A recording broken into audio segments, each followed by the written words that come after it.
कहवा से आवेला जन बाजन अवरु सजन लगावा।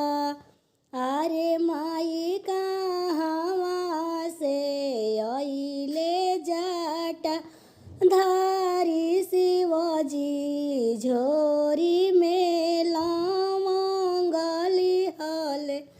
अरे माई कहवा से अइले जाटा धारी शिवजी झोरी में लमंगली हले। पूर्व से आवेला जन बाजन अवरु सजन लगावा। अरे माई पश्चिम से अइले जाटा धारी शिवजी झोरी में लमंगली हले। कहवा बैठइबो जन बाजन अवरु सजन लगावा। अरे माई कहवा बैठइबो जाटा धारी शिवजी झोरी में लमंगली हले। दुआरे बैठइबो जन बाजन अवरु सजन लगावा। अरे माई अंगने बैठइबो जाटा धारी शिवजी झोरी में लमंगली हले। काई खियाइबो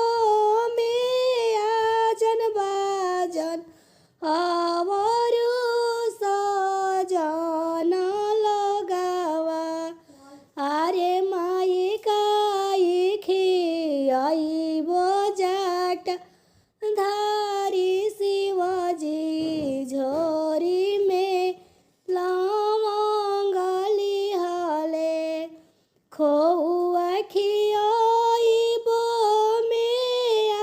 जन बाजन अवरु सजन लगावा। अरे माई भांगिए धतुरावे जाटा धारी शिवजी झोरी में लमंगली हले। काई दे समतबो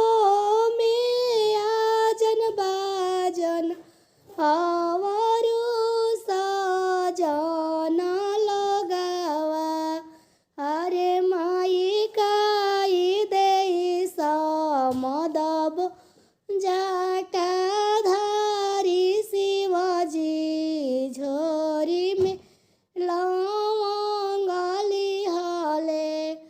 सोना दे समदबो जन बाजन अवरु सजन लगावा। अरे माई गौरा दे समदबो जाटा धारी शिवजी झोरी में लमंगली हले। अरे माई गौरा दे समदबो जाटा धारी शिवजी झोरी में